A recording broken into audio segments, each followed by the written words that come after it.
조선의 밤이 깊던 성종 대왕 치세.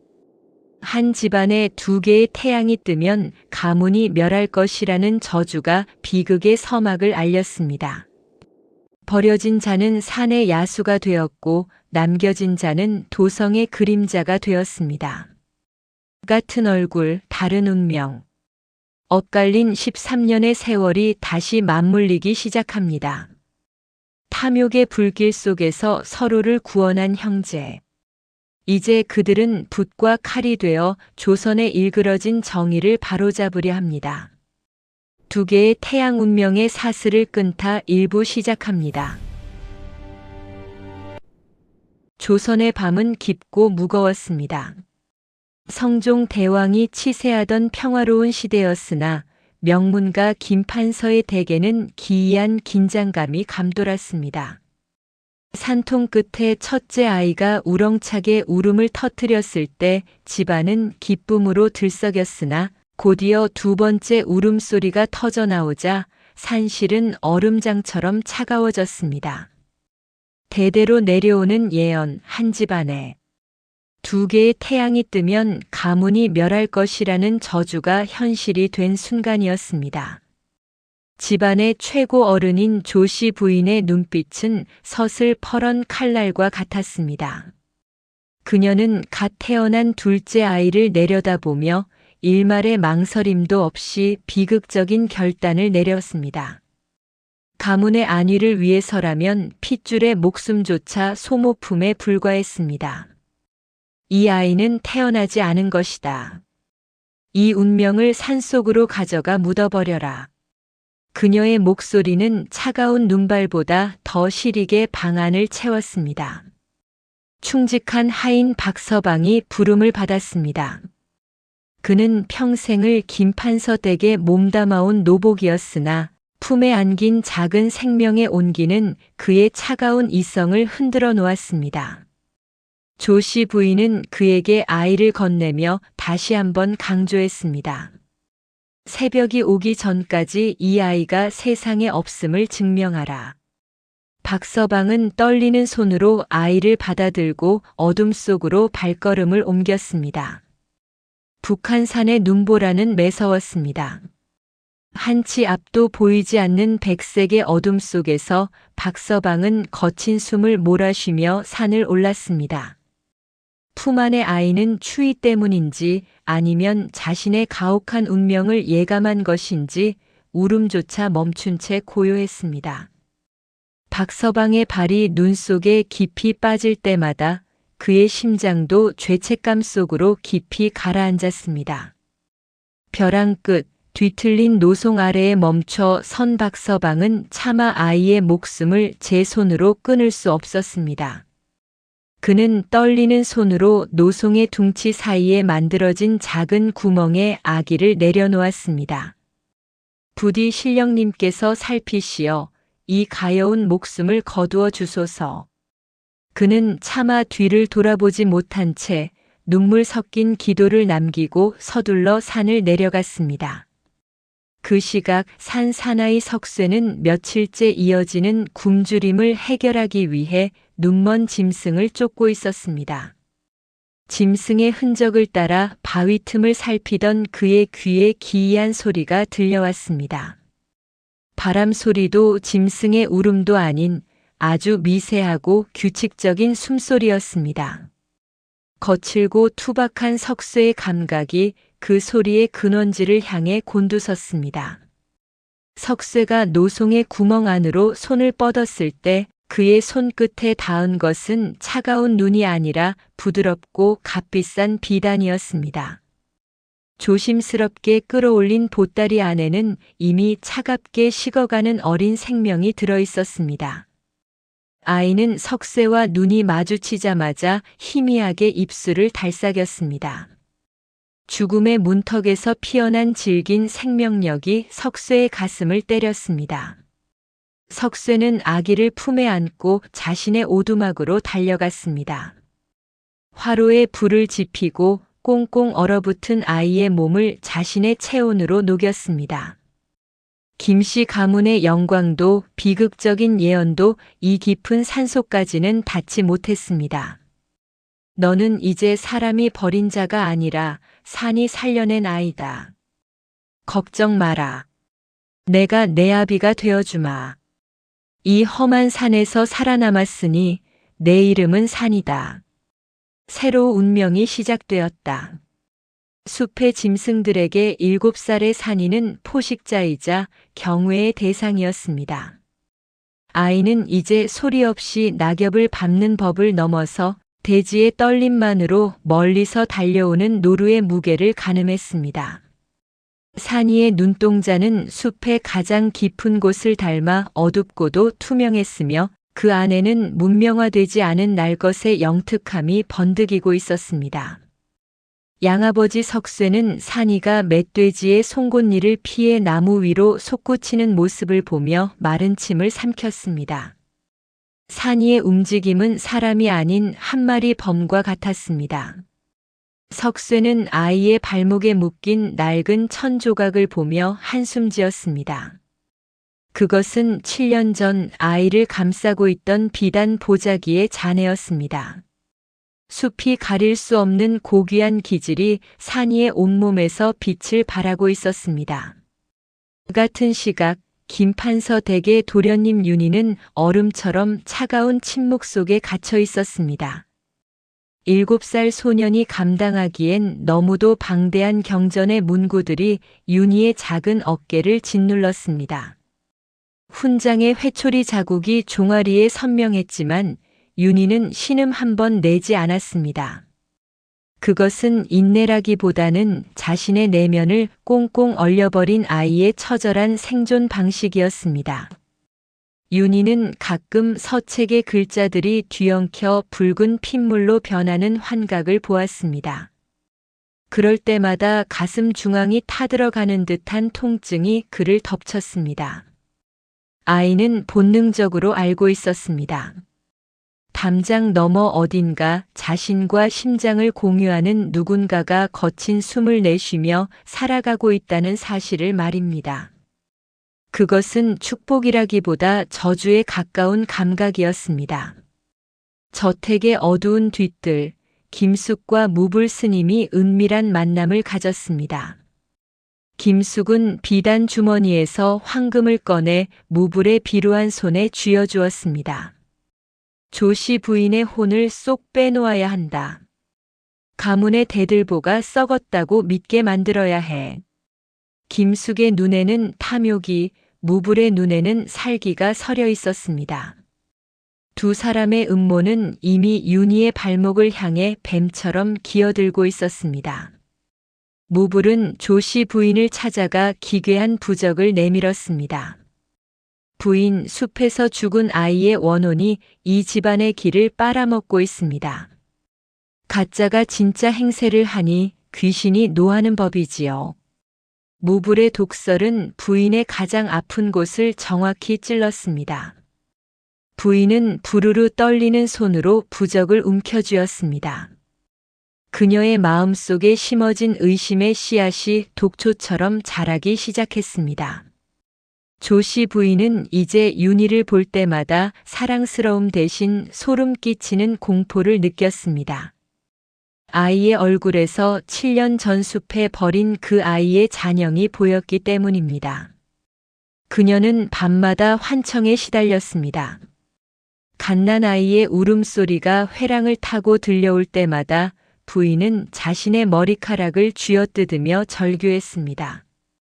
집안은 서서히 미쳐가고 있었습니다.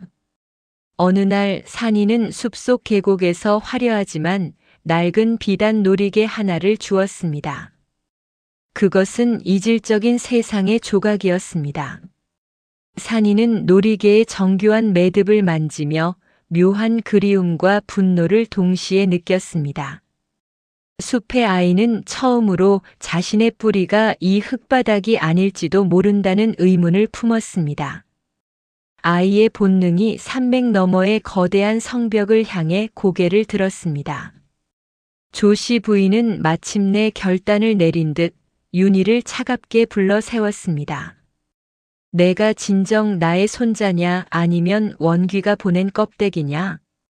부인의 손에는 무불이 준 독한 약사발이 들려 있었습니다.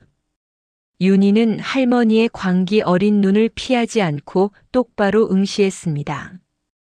7살 소년의 눈에는 이미 모든 것을 포기한 듯한 서늘한 슬픔이 고여 있었습니다. 숲의 산이와 도성의 윤희.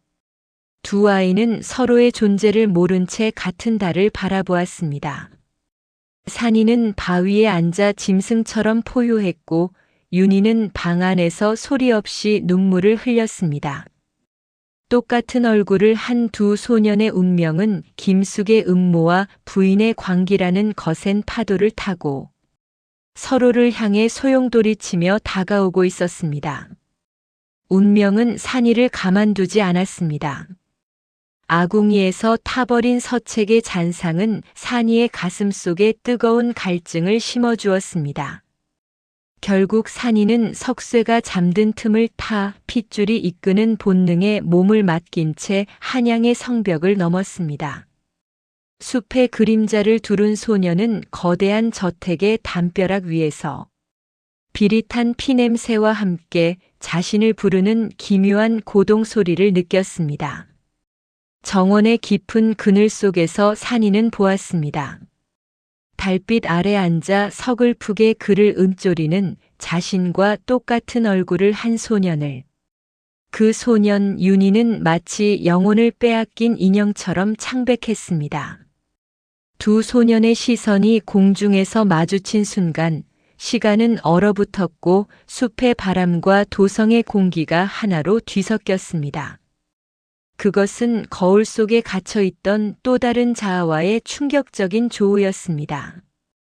윤희는 비명을 지르는 대신 떨리는 손을 뻗어 산이의 거친 뺨을 만졌습니다. 산이 역시 윤희의 부드러운 비단 소매자락을 움켜쥐었습니다. 말하지 않아도 알 수 있었습니다. 그들은 하나가 둘로 쪼개진 존재들이었습니다. 산이는 숲에서 익힌 짐승의 감각으로 윤희의 몸에서 나는 약취와 억압의 냄새를 맡았고 윤희는 산이에게서 자신이 꿈꿔온 자유의 향기를 발견했습니다. 그날 밤부터 비밀스러운 만남이 시작되었습니다.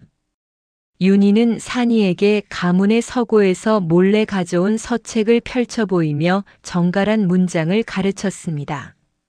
천재적인 두뇌를 가진 산이는 한 번 본 글자를 결코 잊지 않았고 문장 속에 숨겨진 이치를 화살처럼 꿰뚫어 보았습니다. 이것이 너를 가두는 벽이라면 나는 이 글자로 너를 구하는 칼을 만들겠어. 산이의 목소리는 낮고 단호했습니다. 반대로 산이는 윤희에게 숲의 언어를 전했습니다.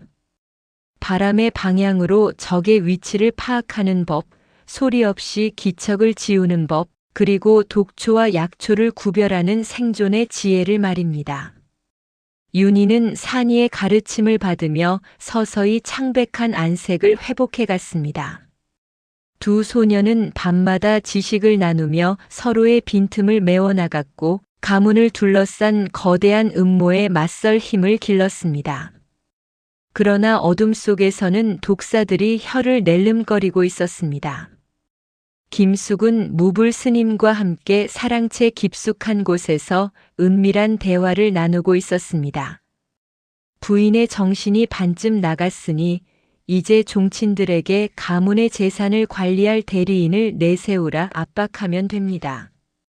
김숙의 비열한 웃음소리가 문틈을 타고 흘러나왔습니다. 그들의 계획은 윤희를 병약하게 만들어 제거하고 가문을 통째로 삼키는 것이었습니다. 우연히 지붕 위를 타고 이동하던 산이는 이들의 대화를 목격하게 되었습니다. 기와 장 뒤에 몸을 숨긴 채 산이는 김숙이 내놓은 작은 병을 보았습니다.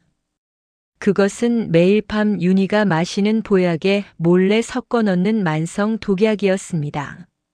산이의 눈이 분노로 핏빛으로 물들었습니다. 숲의 사냥꾼이었던 소녀는 이제 사람이 쳐놓은 가장 잔혹한 덫을 발견한 것입니다. 김숙은 만족스러운 듯 무불 스님에게 두툼한 금괴 주머니를 건넸습니다. 윤희놈이 성년이 되기 전에 숨이 끊어져야 하네. 그래야 조씨 부인도 완전히 미쳐버릴 테니까. 김숙의 눈에는 오직 황금에 대한 탐욕만이 이글거리고 있었습니다.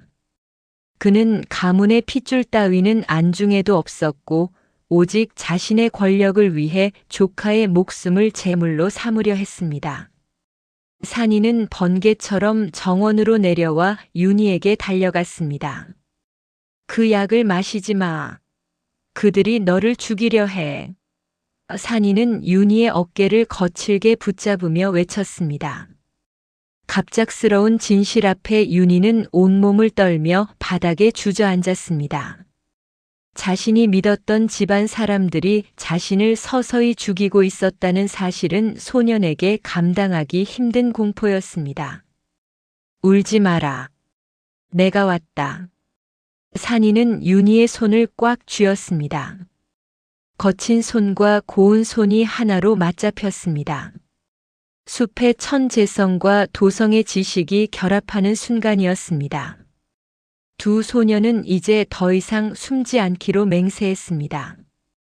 어둠 속에서 태어난 두 개의 태양이 가문을 집어삼키려는 거대한 음모를 향해 서서히 반격을 준비하기 시작했습니다. 차가운 밤 공기가 정원의 공기를 얼려버릴 듯한 침묵 속에서 산은 윤의 귓가에 낮게 의조렸습니다. 내가 매일 밤 마시는 그 향긋한 보약 속에는 죽음의 냄새가 섞여 있어. 김숙 그자가 내 숨통을 서서히 조이고 있다. 산의 말은 칼날이 되어 윤의 심장에 박혔습니다. 윤은 믿기지 않는 듯 자신의 떨리는 두 손을 내려다보았습니다. 산은 숲에서 익힌 짐승의 감각을 발휘했습니다. 그는 윤을 이끌고 저택의 어두운 뒷뜰로 향했습니다. 사냥꾼은 먹잇감의 발자국뿐 아니라 그들이 남긴 살기까지 읽어내지. 산은 김숙의 수하들이 매일 밤 독약을 나르며 밟았던 은밀한 동선을 하나하나 짚어냈습니다. 윤은 산이 가리키는 흙바닥과 꺾인 풀줄기 속에서 가문을 옥죄는 음모의 실체를 목격했습니다. 분노는 산의 붓끝에서 서슬퍼런시가 되어 피어났습니다. 산은 김숙의 처소 벽면에 숲술을 찍어 날카로운 문장들을 휘갈겼습니다. 어둠 속에 숨은 뱀이 태양을 삼키려 하나 그 독리가 제 몸을 먼저 찌르리라. 그것은 단순한 시가 아니라 사냥꾼이 사냥감에게 보내는 최후 통첩이자 심장을 꿰뚫는 화살이었습니다. 다음 날 아침 벽에 새겨진 시를 발견한 김숙은 사색이 되었습니다. 누구냐? 대체 누가 이런 짓을? 그는 자신의 범죄를 꿰뚫어 보는 보이지 않는 눈이 있다는 사실에 극심한 공포를 느꼈습니다. 탐욕으로 가득 찼던 그의 눈동자는 이제 의심과 불안으로 번들거렸고 그는 보이지 않는 적의 압박에 질식할 듯 가슴을 움켜쥐었습니다. 윤을 뒤로하고 숲속 오두막으로 돌아온 산은 평소와 다른 양부 석쇠의 모습에 멈춰 섰습니다. 석쇠는 거칠게 술을 들이켜며 먼 산만을 응시하고 있었습니다. 아버지, 대체 무엇을 숨기고 계신 겁니까? 산의 서늘한 물음에 석쇠의 손이 파르르 떨렸습니다. 13년을 지켜온 무거운 침묵이 금방이라도 터져나올 듯 위태로웠습니다. 석쇠는 결국 오열하며 바닥을 쳤습니다. 내 죄다. 죽어 마땅한 이놈의 죄야. 그의 목소리는 갈라진 틈 사이로 새어나오는 신음 같았습니다. 그는 산의 강인한 눈을 차마 마주하지 못한 채 13년 전 그 피비린내 나던 밤의 기억을 토해내기 시작했습니다. 그것은 축복받아야 할 생명이 저주로 변해버린 비극의 시작이었습니다. 너는 김판서 댁의 핏줄이다. 태어나자마자 불길한 예언 때문에 버려진 그 집안의 장자란 말이다. 석쇠의 고백은 산의 세상을 송두리째 무너뜨렸습니다. 저 기와집 사람들이 너를 산에 버렸단 말이다. 석쇠는 결국 울음을 터뜨리며 산의 출생에 대해 털어놓았다. 13년 전 눈보라 치던 밤 비단 강보에 쌓여 나무 속 안에 버려졌던 핏덩이. 그리고 그 강보에 수놓아진 문양이 오늘 본 김판서 댁의 가문 문양과 일치한다는 사실까지 알고 있었음에도 자신의 외로움으로 놓을 수 없던 산은 머리를 엇맞은 듯 멍해졌다. 자신이 왜 그토록 윤에게 이끌렸는지, 왜 그 마님을 볼 때 가슴이 아렸는지 비로소 모든 조각이 맞춰졌다. 산은 심장이 멈추는 듯한 충격을 느꼈습니다. 자신이 그토록 증오하던 도성의 화려한 기와집이 원래 자신의 집이었고 가련하게만 보였던 윤이 자신의 쌍둥이 동생이었다는 사실이 믿기지 않았습니다. 버려진 아이. 나는 태어나기도 전에 이미 죽임을 당한 존재였구나. 산의 눈에서 차가운 분노와 뜨거운 슬픔이 동시에 흘러내렸습니다. 같은 시각 저택에 홀로 남겨진 윤은 가슴을 파고드는 기묘한 통증에 숨을 들이켰습니다. 산이 느끼는 고통이 혈육의 끈을 타고 전달되는 듯 했습니다. 윤은 어두운 복도를 걸으며 자신이 누려온 모든 부귀영화가 사실은 형의 희생 위에 세워진 신기루일지도 모른다는 불길한 예감에 몸을 떨었습니다. 산은 석쇠를 뒤로 한 채 오두막 밖으로 걸어 나왔습니다. 숲의 사냥꾼으로 자란 소년의 눈에는 이제 야수의 투지 대신 빼앗긴 제자리를 되찾겠다는 서늘한 지략가의 광채가 서렸습니다. 하나의 태양은 가짜였고 또 다른 태양은 어둠 속에 숨겨졌다. 이제 그 둘이 만나 세상을 뒤엎을 것이다. 엇갈린 신분과 깊어진 갈등 속에서 두 소년의 진정한 전쟁이 시작되려 하고 있었습니다. 성종 13년 명문가 김판서 댁의 권력을 탐하던 김숙과 무불 스님은 가문이 적통인 13살. 소년 윤을 제거하기 위해 흑운한 별채에 불을 질렀습니다. 불길은 뱀의 혀처럼 천장을 핥았고 매캐한 연기가 방 안을 가득 채웠습니다. 문 밖에서 그 광경을 지켜보던 무불 스님은 비릿한 미소를 지으며 중얼거렸습니다. 가문의 애군은 이 불길과 함께 사라질 것이다. 윤은 뜨거운 열기 속에서 의식을 잃어가며 문고리를 붙잡았으나 문은 밖에서 굳게 잠겨 있었습니다. 죽음의 그림자가 윤을 덮치려던 찰나 별채의 벽이 굉음과 함께 무너져 내렸습니다. 불길 속으로 뛰어든 이는 숲에서 짐승처럼 자라난 윤의 쌍둥이 형 산이었습니다. 산은 그을음으로 범벅이 된 얼굴로 동생을 찾아냈습니다. 정신 차려라. 여기서 죽게 두지 않는다. 산은 거칠게 숨을 몰아쉬며 정신을 잃은 동생을 자신의 등에 단단히 고정했습니다. 소년의 작은 어깨는 불타는 대들보보다 더 강인하게 동생의 무게를 버텨냈습니다. 산은 불길을 빠져나와 숲속 깊은 곳에 숨겨진 사냥꾼 석쇠의 오두막으로 향했습니다.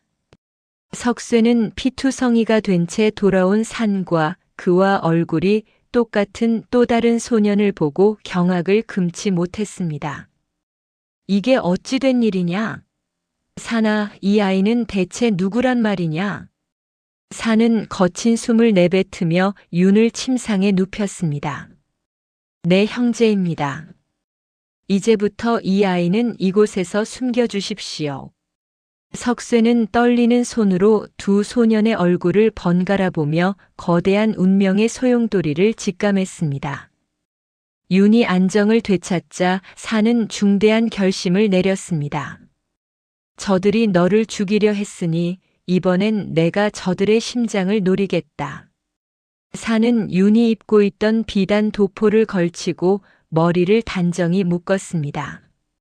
거울 속에는 숲의 야생마 같던 산 대신 기품 있는 김판서댁의 후계자 윤이 서 있었습니다. 두 소녀는 서로의 손을 맞잡았습니다. 조심해요, 형님.